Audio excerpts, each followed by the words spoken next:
আজকে আমরা কন্যা রাশির বিষয় নিয়ে কথা বলবো। অবশ্যই খুব গুরুত্বপূর্ণ বিষয় যে 20 আগস্ট থেকে 13ই আগস্ট কিন্তু নয়, 20 আগস্ট থেকে কন্যা রাশির মানুষদের জীবনে এমন কিছু পরিবর্তন আসবে, এমন কিছু ঘটনা ঘটবে।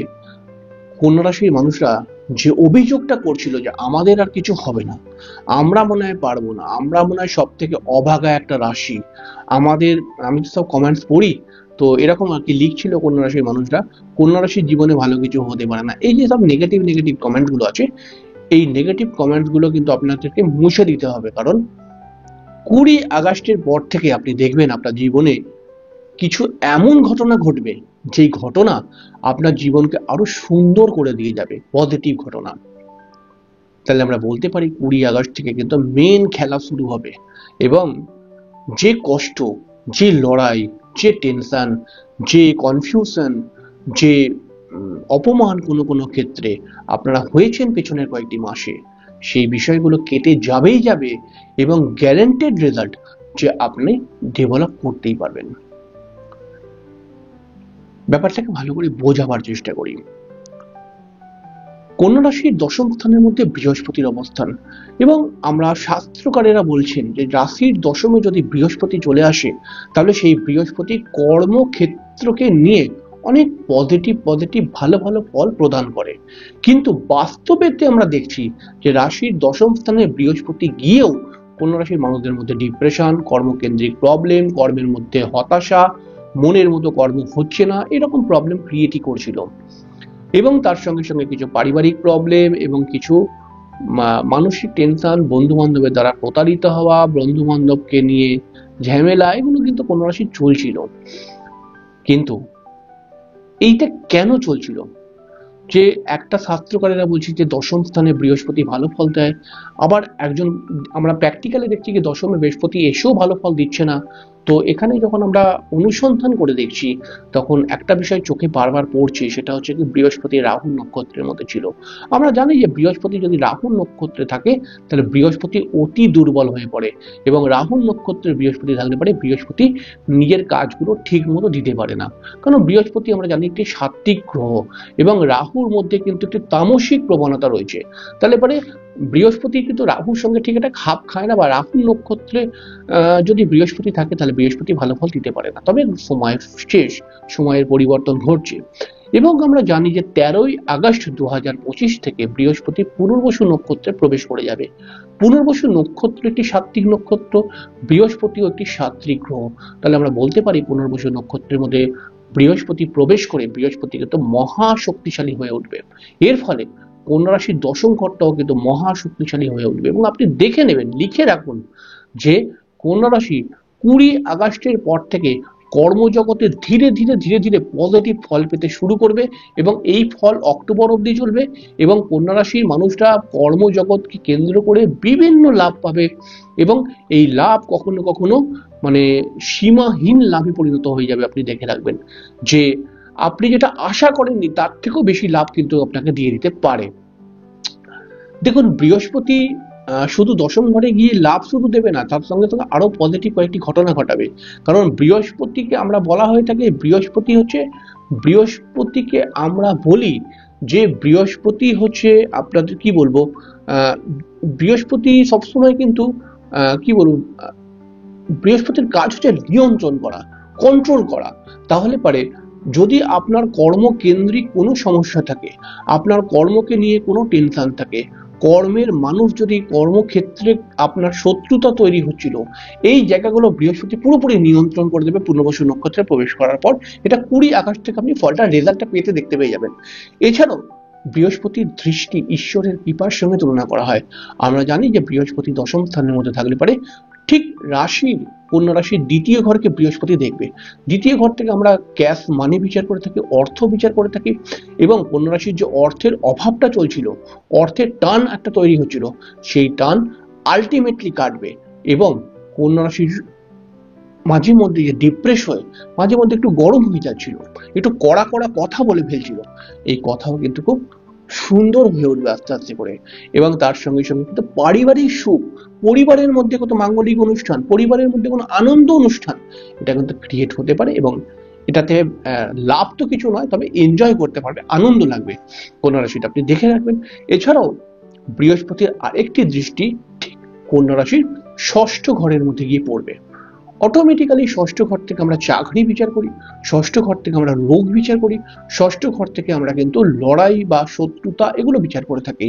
তাহলে এই ঘরের মধ্যে যখন বৃহস্পতির দৃষ্টি পড়বে, তখন কিন্তু আপনি দেখে রাখবেন যে যারা যে সমস্ত কন্যা রাশির ছেলেরা বা মেয়েরাও চাকরি প্রাপ্তি করার জন্য চেষ্টা করছে, চাকরির জন্য প্রিপারেশন নিচ্ছে, কম্পিটিটিভ এক্সামের জন্য প্রিপারেশন নিচ্ছে, তাদের ক্ষেত্রে অতি পজিটিভ ফল আমরা দেখতে পাবো। এবং তার সঙ্গে সঙ্গে এই বৃহস্পতি ষষ্ঠ ঘরের মধ্যে দৃষ্টি দেওয়ার ফলে যে সমস্ত কন্যা রাশির মানুষরা শারীরিকভাবে কিছু সমস্যার মধ্যে পড়ে আছেন, তাদের শরীরটাও কিন্তু আস্তে আস্তে করে ভালোর দিকে যাবে। হবে না একদিনেই বা দুদিনেই হয়ে যাবে না হয়তো, কিন্তু আস্তে আস্তে আস্তে করে ভালোর দিকে যাবে। নিশ্চয়ই কিছু না কিছু মাধ্যম তৈরি হবে এবং ডেফিনেটলি যাবেই যাবে, গ্যারান্টেড রেজাল্ট। এছাড়াও ষষ্ঠ ঘরের মধ্যে বৃহস্পতির দৃষ্টি বা বৃহস্পতির প্রভাব কিন্তু আপনার বাইরের মধ্যে, মানে আপনার উপরে যে শত্রুতা করছিল, আপনার উপরে যে জেলাসি করছিল, আস্তে আস্তে সে দমে যাবে। এবং এইগুলোই কিন্তু আপনাকে মানসিক শান্তি দেবে। আপনি এইগুলোকে নিয়েই তো মানসিক অশান্তির মধ্যে ছিলেন, তাহলে মূল কাজ বৃহস্পতির আপনাকে মানসিক শান্তি দেবে। এবং ঠিক মানসিক শান্তির জায়গায়, মানে বৃহস্পতি আপনার ঠিক চতুর্থ ঘরের মধ্যে দৃষ্টি দিয়ে আপনাকে মানসিক শান্তি দেওয়াবে। এবং আরো দুটি গ্রহ এখানে কিন্তু আরো সুন্দরভাবে যাতে ফলগুলো আপনি পেতে পারেন, সেই জন্য কিন্তু আপনাকে রেজাল্ট দেবে। যেমন হচ্ছে রবি। রবি আমরা জানি যে 16ই আগস্ট তো কর্কট রাশি থেকে সিংহ রাশির মধ্যে প্রবেশ করবে। তাহলে সিংহ রাশির অধিপতি গ্রহই রবি, এবং সেখানে রবি যদি প্রবেশ করে যায়, যেটা কন্যা রাশির দ্বাদশ ঘর, অবশ্যই আপনি একটা কথা বলতে পারেন, দ্বাদশের মধ্যে রবি যদি চলে আসে, দ্বাদশ মানে একটি অশুভ ঘর, সেখানে রবি আসলে পারে কি ভালো ফল দেবে? হ্যাঁ, ভালো ফল দেবে।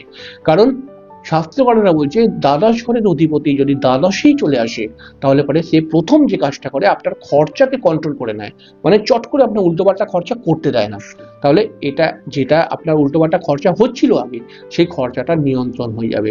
এছাড়াও রবি অটোমেটিক্যালি সিংহ রাশির মধ্যে আসলে স্ট্রং হয়ে উঠবে, শক্তিশালী হয়ে যাবে। তাহলে যে সমস্ত কন্যা রাশির ছেলেমেয়েরা গভর্নমেন্ট সার্ভিসের জন্য চেষ্টা করছে, বা যে সমস্ত কন্যা রাশির মানুষেরা গভর্নমেন্ট সার্ভিস করছে, তাদের ক্ষেত্রে কিন্তু কিছু নতুন প্ল্যানিং বা নতুন ভাবে কিছু পজিটিভ জায়গা তৈরি হবে, এবং তারা কিন্তু কর্মস্থানে বিশেষ সম্মানের অধিকারী হতে পারে, বা কর্মের ক্ষেত্রে যে ঝুটঝামেলাটা ছিল সেটা কিন্তু আলটিমেটলি কেটে যাবে।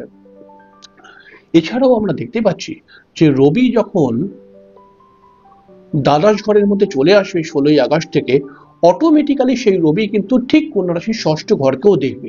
ষষ্ঠ ঘরের মধ্যে রবি দেখলে পারে এটা খুব পজিটিভ। যারা সরকারি চাকরির জন্য চেষ্টা করছে, যারা প্রশাসনিক বিভাগ নিয়ে চেষ্টা করছে, যারা ম্যানেজমেন্ট রিলেটেড কোর্স করছে, যারা আউট অফ স্টেটে কোনো চাকরি করার জন্য কোর্স করছে বা চেষ্টা করছে, তো তাদের ক্ষেত্রে অতি পজিটিভ জায়গা তৈরি হবে। এছাড়াও কন্যা রাশির রোগ প্রতিরোধ ক্ষমতাও কিন্তু বৃদ্ধি করিয়ে দেবে এই রবিটি। তার সঙ্গে সঙ্গে আরো একটি প্লাস পয়েন্ট তৈরি হচ্ছে, সেটা হচ্ছে শুক্র। শুক্র কিন্তু 20 আগস্ট 2025 এই সময় থেকে কিন্তু কর্কট মানে মিথুন রাশিকে ছেড়ে কর্কটের মধ্যে প্রবেশ করে যাবে।